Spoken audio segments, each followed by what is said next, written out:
Hello guys, আসসালামু আলাইকুম রহমতুল্লাহ। ইসলামের বাহক আইডল বাংলাদেশ ইউটিউব চ্যানেলের পক্ষ থেকে আপনাদেরকে জানাই সালাম ও শুভেচ্ছা। আসসালামু আলাইকুম। আজকে একটি ওষুধ সম্পর্কে আপনাদের সামনে লাইভে এসেছি। ওষুধটির নাম হলো টাপনিল টলফেনামিক অ্যাসিড। আমরা সাধারণত একটু মাথা ব্যথা হলেই দৌড়ে আসি ফার্মেসিতে এবং একটি টাপনিল সেবন করি।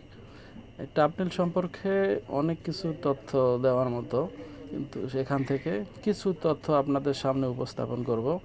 আশা করি ভিডিওটি শেষ পর্যন্ত দেখবেন এবং লাইভ সাবস্ক্রাইব করবেন।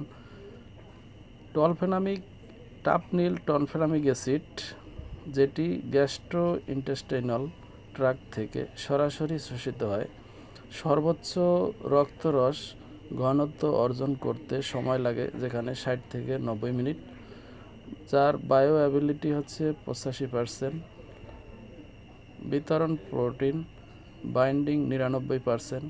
যে ওষুধটি প্রস্রাবের সাথে 90% শোষিত হয় এবং মলের সাথে বাইর হয়ে যায়।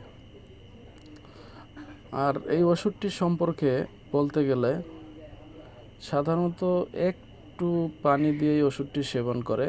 আমরা অনেকেই জানি না টাপনিল ওষুধটি কমপক্ষে খাওয়ানোর পরে কমপক্ষে 1 গ্লাস পানি সেবন করতে হবে। এই 1 গ্লাস পানি না খেলে বিভিন্ন ধরনের সমস্যা হতে পারে, কিডনি থেকে শুরু করে বিভিন্ন ধরনের সমস্যা হতে পারে।